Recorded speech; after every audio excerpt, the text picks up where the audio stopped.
Back in late April, Michigan football had college football's number one recruiting class for the 2024 cycle. Now, obviously, recruiting isn't everything. There's always a joke in college football circles that talks about who's going to be the preseason recruiting champion. And that saying is full of sarcasm and cynicism because a lot of times the fan bases that crown themselves as the preseason recruiting champions, they don't always do well in the regular season. See Miami last season and Texas for as long as I've been an aware college football fan. But I'm only 20 years old, so that's not a long time. But anyway, Michigan football has not had a recruiting class that has resided in the top 5, if not higher than that, since 2013 or 2012, when Brady Hoke was the head coach. Jim Harbaugh has landed anywhere from number 6 to just around that 25th spot in his time here at Michigan recruiting. Jim Harbaugh has proven to be one of the nation's best developmental coaches, and he's put together one of the nation's best staffs when it comes to routinely developing NFL players, but an elite recruiter is something that Jim Harbaugh is not. So in April, when Michigan had the number one recruiting class, when Jaden Davis was a 5-star, and when Michigan kept hitting on every single recruit it wanted, that was a big deal.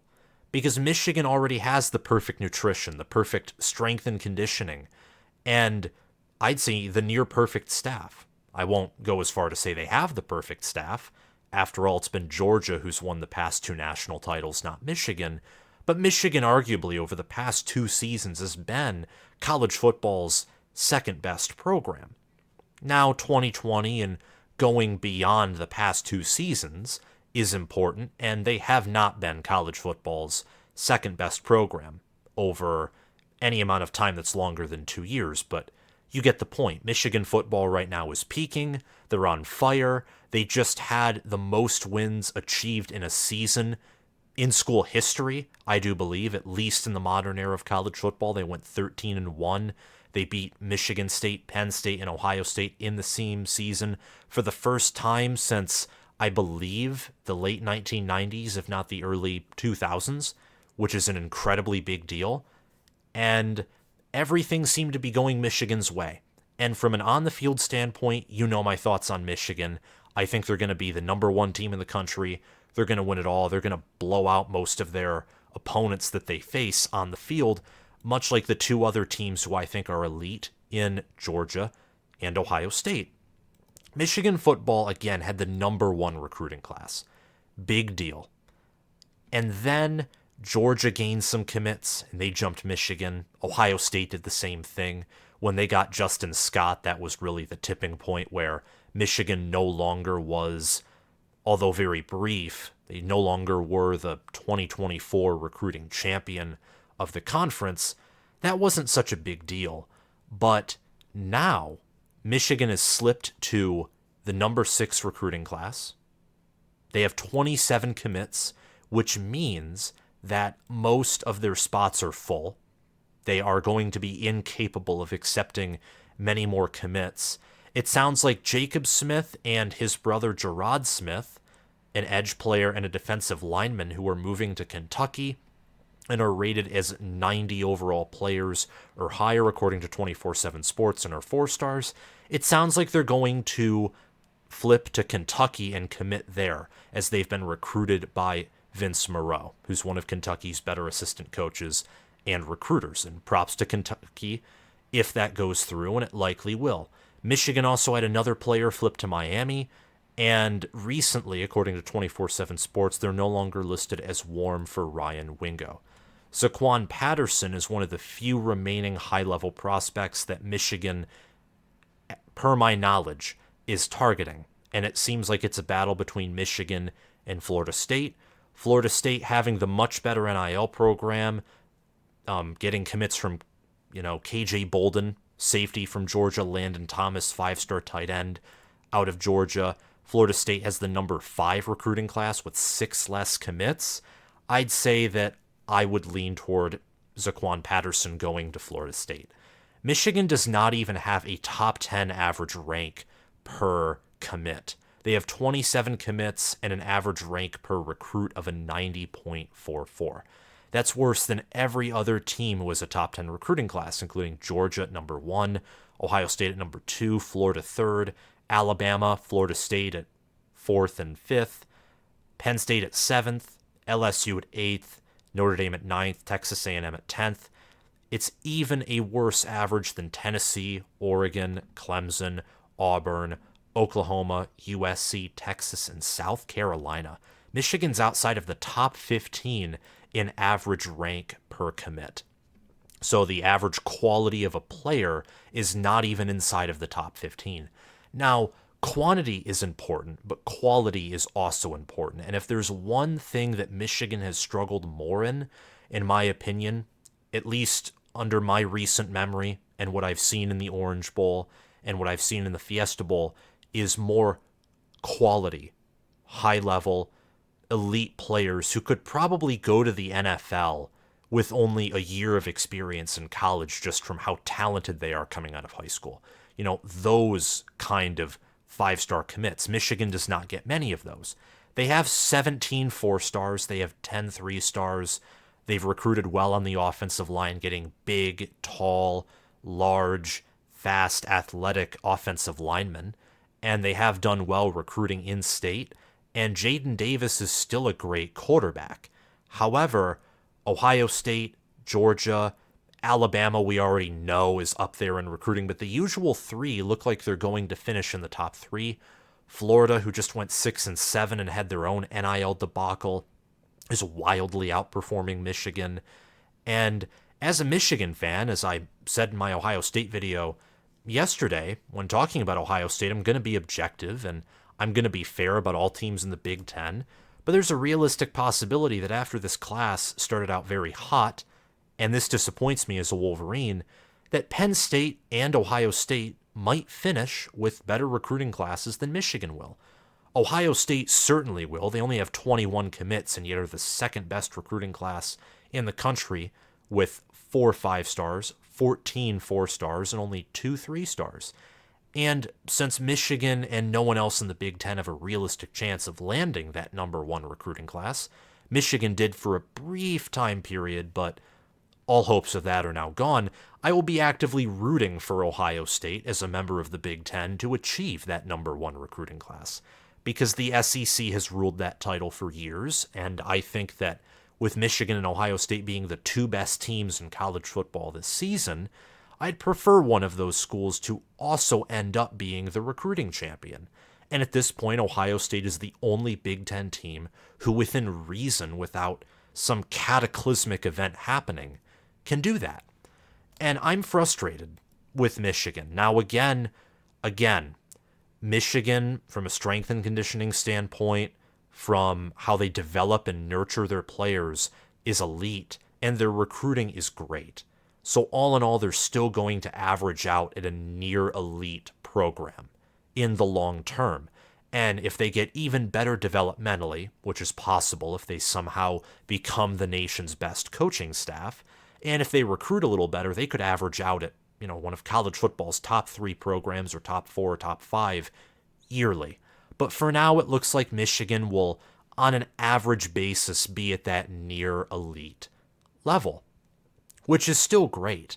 However, recruiting is the lifeblood of college football. If you have great nutrition and a great plan, but you're stuck with bad blood, you're totally limited. Totally limited. And especially in the NIL era, I think, and maybe I'm wrong here, but I do have a gut feeling and an instinct, and I think I have evidence to back this up, that it's easier, potentially easier to upgrade your coaching staff than it is to recruit. Because now you see, before it was about pitching, it was about relationships, and it still is about that. However, you now just don't have to pay your staff or pay to upgrade your staff. You have to pay to upgrade your roster through NIL deals. And that's expensive. That's why Texas A&M and schools with big donor bases who are involved, that's why they get a massive advantage from the new NIL era. And I think that, like, Pittsburgh under Pat Narduzzi is a prime example of this. Pittsburgh does not have a lot of resources to invest in football. Pat Narduzzi's a great coach. Great defensive mind. What he's done at Pittsburgh, especially the past 2 seasons, is nothing short of incredible. However, he does not have the resources or the pipelines or the relationships to recruit at that high level. So his coaching is only going to take his roster so far. Pittsburgh will likely never win a college football playoff game, and that would be safe to say. Meanwhile, Texas, USC, Oklahoma, some of these other schools, we've seen this as well, like Larry Coker, for example. He inherits a very talented Miami team. His staff is great, namely Randy Shannon. That's mainly the key member of his staff that was good. Rob Chudzinski, pretty questionable. But he inherited a great roster, and he took it down under the water within a few years because he was not a good head coach. Yet he still won at a high level for several years. And unfortunately, Randy Shannon couldn't build back Miami despite, having a better reputation in academics and trying to fix that aspect along with discipline and, in my opinion, building a better team culture. But it unfortunately wasn't enough. But to get back to Michigan does have the opportunity to recruit at this high level. They have the big brand name. They have a big donor base. And they're winning. So everything that NIL is bringing the sport, in my opinion, should help Michigan, not hinder it. This isn't Pittsburgh. And Michigan doesn't have Tom Herman as its head coach or Larry Coker as its head coach. Tom Herman, we all know that he bombed out at Texas. They still went 10-4 and beat Kirby Smart in their bowl game because of the sheer talent. When you have talent, this might sound controversial, and even I don't like saying this necessarily, but I think there is a good argument and an unfortunate argument that talent might be more important than coaching. If you have great coaching, you absolutely need at minimum good to great talent with great coaching to get somewhere. If you just have raw elite talent and mediocre coaching, some years you might have a roster that's so good that you'll hit the bullseye. Now that will still be very rare, and it would be much more preferable to have that great and elite coaching. But look at 2001 Miami, for example.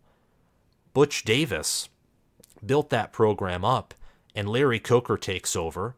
A few years later, we understand that he was not a great head coach, and there was so much talent, so much, that they completely took over, and they won every game. They dominated every game. In 2019, LSU's the same way, the exact same way. So in the era of recruiting, but especially in the era of name, image, likeness, basically going through third parties to pay for players, I think this is going to become even more important, recruiting is. Michigan does not need to hinder itself. Already, as a Michigan fan, I've watched my program hinder itself on the field. Jim Harbaugh used to be a genius at doing that. Thankfully, he's gotten out of that phase, with the exception of the postseason. But he's learning, and in 2017, 2018, 19, and 2020, it was far worse. It was obvious. Running those horrific offenses, experimenting instead of just doing things in the most efficient way and being adaptable. And now I'm glad that Michigan is winning. But on the recruiting trail, Michigan needs to fix NIL. They need to fix the way that they play football in the recruiting realm. And Ward Manuel from the beginning has never been an advocate of name, image, and likeness. Michigan, I would say, is going to struggle to finish inside of the top 10 in this recruiting class. Michigan needs to continue to have success on the field if they want to, recruit the quote-unquote right way that I hear a lot of Michigan fans talk about. There isn't a quote-unquote right way to recruit in my mind. There's nothing illegal about an NIL deal. Nothing. Now, several years ago, or actually shortly while ago, there definitely was something illegal about that. But now, no. You have to use the resources given to you. You just have to. Now, I'm not talking about going out and paying a 5-star quarterback $3 million. I think that might be lunacy. I think programs that are engaged in that much risk taking constantly will end up shooting themselves in the foot. But paying a few $100,000 or $100,000, or maybe once in a blue moon, going the extra mile and getting $1 million or more to someone who the staff trusts, who they've built a great relationship with, and many other things, and scouted, evaluated, they have a connection to the university. I think that would be something that's great, and that would help the recruiting game. I'm going to link an article down below from GBM Wolverine on Fansided by Jordan Brutesh. I think that's how you pronounce his name. If not, I apologize, but I'm going to link that article down below. And it's talking about how recruiting for Michigan's just been rough for the past few months. The Michigan Wolverines on average have like 5 or 6 commits more than all of the other classes surrounding them, and they're not number one. In fact, they're now in the bottom half of the top 10. Very soon, if the Smith brothers do decide to go to Kentucky, they could drop out of the top 10 entirely. And there are not many more commits that Michigan is going to go after, at least for the time being. Darius Clemens was a late get in the 2022 recruiting class. Darius Clemens was a late get. And there are many other players who were as well. So Michigan will obviously get some of those, maybe even a 5-star or a couple highly ranked 4-stars there.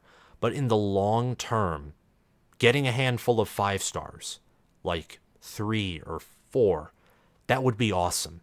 That'd be absolutely awesome. And getting some more top 100 players competing, truly competing with the likes of Georgia, Alabama, and Ohio State on the recruiting plane, that would be great as well. So the first point that is brought up in this article is Michigan needs to continue to have success on the field. They need it. And I think this is something that will continue this year. I think Michigan will win the national championship, go 15-0. Obviously, that will help give recruiting momentum for 2025, regardless on how name, image, and likeness deals go down at the university or if the policy on that changes. A national championship will always help your cause for high school recruits. Same with 15 wins, and same with Michigan, likely, in my opinion, breaking Georgia's record for the number of players drafted in a single draft. Now, Michigan won't have like 5 first-rounders go. I don't think so. But this team is very deep. They may not have the highest upside of any team in college football history, but they may be one of the deepest teams in that regard. So a lot of players are going to get drafted, plus a Big Ten title, a national title, and another win over Ohio State. That will be impressive, and especially to recruits past the 2024 cycle who are going to have much more time to consider which school to go to. The next point is NIL progress. Talks about Ward Manuel, and he's been not just passive about NIL, but he's been anti-NIL in a lot of areas. He's begun to support certain movements, but he's not doing enough. And Harbaugh and Michigan's university president and their board are trying to talk about name, image, and likeness, and there should be progress yielded from those. But meanwhile, while Michigan is still marching through the mud, seemingly on this issue, Texas A&M, Miami, Alabama, Georgia, I know A&M and Miami have had their own issues in certain cases with elements of the government, with how they've run their NIL collectives, which I'm glad Michigan hasn't done that. However, there are tons of schools who are getting ahead of the curve on this. Penn State, they're going to continue to progress in name, image, and likeness. Ohio State, we know from the get-go when Ryan Day said he needed $13 million for his roster, we know Ohio State's being ambitious about this. And whether it's under Gene Smith or after he's retired from a long and successful career, whoever the next guy is also going to be football-minded. He's going to be passionate, and Ohio State won't slow down. So if Michigan wants to continue a grip on the Big Ten that they've only had for 2 years if they want it to be longer than that, and if they want to continue to pursue national championships, they have to get better at this. And Michigan has lost out on several high-level 5- and 4-star recruits because of their poor handling of NIL deals. An example of this is Bennett Warren, who committed to Tennessee. Justin Scott committed to Ohio State. He really liked Ohio State, and I'm not, obviously at this point giving money to high school players. You can do that. And credit to Ohio State for, I would say, likely doing that, because I think Michigan is becoming one of the few power football schools who isn't using that method, which is bad. I'm not, saying what Ohio State or these other schools are doing is bad. I actually think that's what Michigan needs to do. They have to follow that route. And Michigan's done it before in football. What Ohio State used to care more about defense. They used to have better defenses, and they used to have really great secondaries, and I think Jim Knowles has a good chance of bringing them back there. But Michigan adapted. They changed. Michigan's offense has gotten more dynamic. They've gotten quicker, more athletic, high-twitch players at wide receiver. They've done much better developing on the offensive line, and offensive line play along with speed and athleticism at wideout and at running back is a big reason why Ohio State dominated the league for as long as they did. So Michigan's learned from Ohio State and from other teams before. Michigan needs to learn again, and hopefully sooner rather than later, because otherwise the 2024 season, with all that Michigan will likely lose to the draft, 2024 could be Michigan's worst season since 2020, easily. And if you don't want to count the COVID year, could be the worst season since 2019, or dare I say it, 2017, though I doubt it will be as bad as John O'Korn, as I think that whether it's true freshman Jaden Davis, or Alex Orji, or Jaden Denegal, or Davis Warren, there will be someone who's competent at that position. But I just wanted to do a shorter episode today talking about Michigan recruiting. Thank you for listening to this. Again, what Michigan and their staff is doing is great. I honestly have more of an issue with how Athletic Director Ward Manuel is handling this than I do have an issue with Michigan's football program and their team. Their team is doing the best that they can to put themselves in a position to win. And for Georgia and Ohio State, those are the two schools who are going to battle it out for the number 1 recruiting class. Ohio State currently has, per usual, a higher quality of player than Georgia does. And you see this in the fact that Ohio State has a much higher blue chip ratio before you account for transfers. But Georgia, as has historically been the case, typically signs more commits than Ohio State does. Georgia has 26 commits, Ohio State has 21, and Georgia only has a 0.07 less average rank per commit than Ohio State does. Ohio State has a 93.6, Georgia has a 93.53. But those two are the best in quality and the best in overall recruiting classes for the 2024 cycle. So we'll see how recruiting goes. It's been pretty dead and pretty radio silent for recruiting as the June visits are long but gone. Recruiting will obviously begin to heat up as players take visits in games and as early signing period comes around the corner. Please subscribe and like this video if you haven't already, and comment your thoughts on Big Ten and college football recruiting down below. Have a great day.